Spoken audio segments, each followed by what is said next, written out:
আগে যখন মানুষ ভোট দিত, মানুষ ভোট দিয়ে সরকার নির্বাচিত করত, আর প্রধানমন্ত্রী নরেন্দ্র মোদীর সরকার এখন পছন্দের ভোটার বেছে নিচ্ছে। আপনি ভাবুন, মানুষ বাঁচত সরকার, আর আজকে সরকার বাঁচছে ভোটার।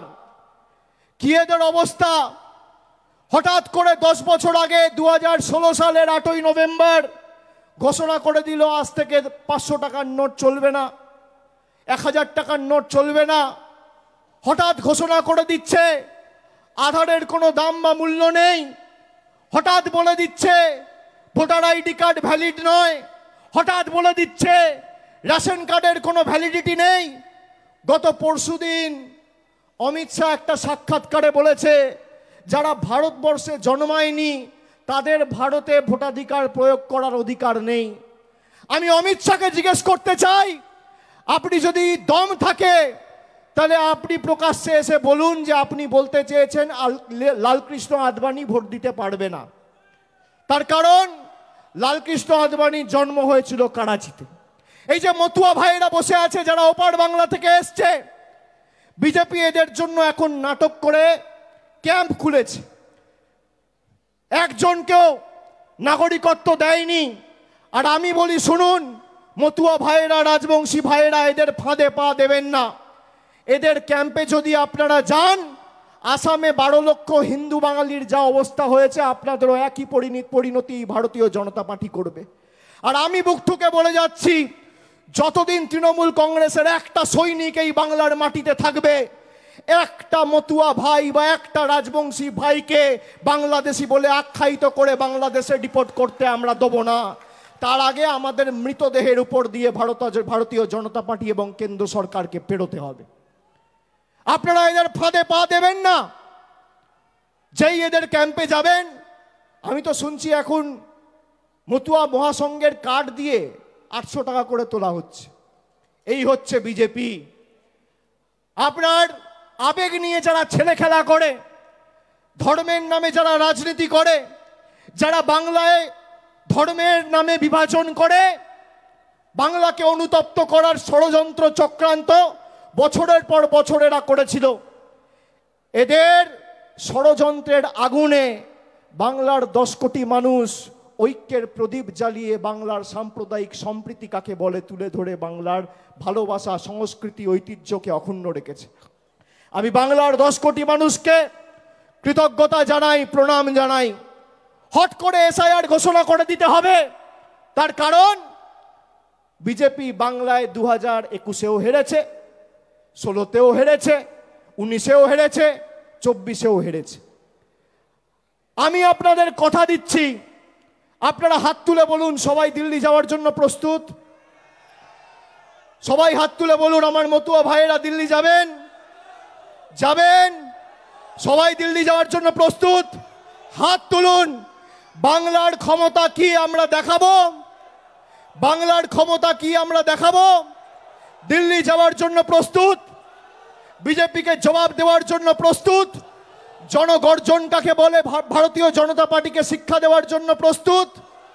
আমাদের কাছে যারা কাগজ চাইছে তাদের বাবা ঠাকুরদার কাগজ নিয়ে এসে আগে বাংলার মানুষকে দেখাও, তারপর কাগজ চাওয়ার কথা বলো। এই মাটি ততটাই আমার যতটা তোমার।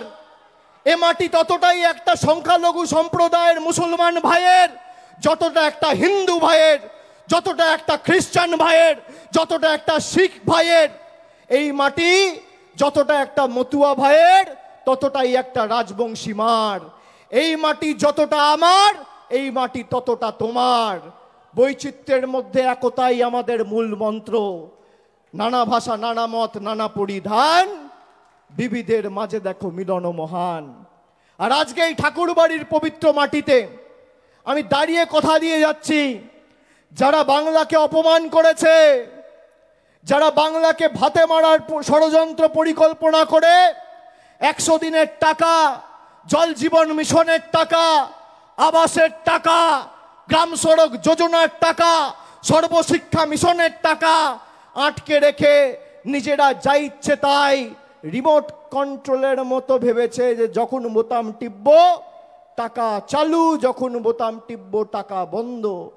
যখন বোতাম টিপব 500 টাকার নোট বাতিল, যখন বোতাম টিপব আধার কার্ড বাতিল।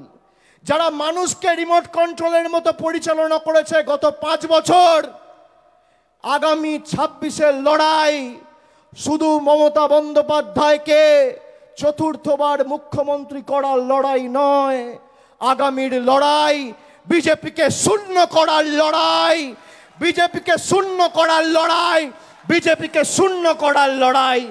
যে কটা আবর্জনা এদিক ওদিক ছিটিয়ে পড়ে আছে, আজকে ভাবুন বাংলার মানুষের ভোট নিয়ে বাংলা থেকে 12 জন এমপি হয়ে বাংলার টাকা বন্ধ, বাংলা থেকে 77 জন এমপি জিতেছিল, এদেরকে শূন্যে নামাতে হবে। এদেরকে শূন্যে নামালে আজকে যদি 12 জন এমপি না জিতে তৃণমূল হয়েছে 29, যদি তৃণমূল 40 হতো তাহলে আজকে কি হতো? বিজেপি টাটা বাই বাই, থাকতো না। 10টা সিটের জন্য খালি সরকারটা রয়ে গেছে, তাও তো বিহারে ইলেকশন আছে 5-7 দিনের মধ্যে, দুটো ক্র্যাচ নিয়ে হাঁটছে। আর বড় বড় ভাষণ, এসআইআর হবে, এনআরসি হবে। এই ঠাকুরবাড়ির মাটিতে দাঁড়িয়ে মমতা বন্দ্যোপাধ্যায় এনআরসির বিরুদ্ধে 2019 সালের 16ই ডিসেম্বর মিছিল করে এই জোড়াসাঁকোতে সভা করে বলেছিল যে আমরা এনআরসি হতে দেবো না। পেরেছে অমিত শাহ, পেরেছে বিজেপি। আর আমি আবার বলছি, তোমরা চক্রান্ত করে জোর জবরদস্তি এসআইআর চাপাতে চাইছো। তৃণমূল মানুষের ক্ষমতা নিয়ে প্রতিবাদ প্রতিরোধ কাকে বলে আগামী 2 মাসের মধ্যে দিল্লিতে দেখাবে, তৈরি থাকুন। আমি আমার বক্তব্য দীর্ঘায়িত করব না, আপনারা অনেকক্ষণ ধরে এসছেন। আমরা সবাই আমাদের নেতৃত্ব থেকে তার বক্তব্য শুনব, তার কথা শোনার জন্য আমরা এসছি।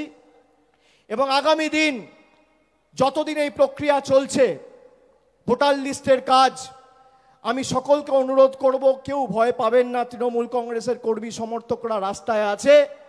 প্রত্যেকটা অঞ্চলে তৃণমূল কংগ্রেসের একটা করে হেল্প ডেস্ক ক্যাম্প খোলা হয়েছে।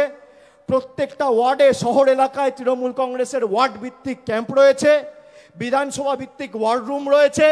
প্রায় 7,000-এর বেশি ক্যাম্প আমরা সারা বাংলা জুড়ে কুচবিহার থেকে কাকদ্বীপ করেছি। বাংলার মানুষের পাশে যতদিন তৃণমূল কংগ্রেস আছে, বাংলার মানুষকে কেউ দমিয়ে রাখতে পারবে না। চলবে না অন্যায়, টিকবে না ফন্দি, জনগণের আদালতে হতে হবে বন্দী। যে আমরা লড়াইয়ের ডাক দিয়েছিলাম 2023 সালে 100 দিনের লড়াই, আমাদেরকে অনেক চেষ্টা করেছিল আটকানোর, আটকাতে পারেনি। তারপরে রাজভবনে এসে আমরা ধর্ণা করেছিলাম, আইনত লড়াই হয়েছে, 2,58 লক্ষ জব কার্ড হোল্ডারের জয় হয়েছে। আগামী দিন 10 কোটি বঙ্গবাসীর জয় হবে।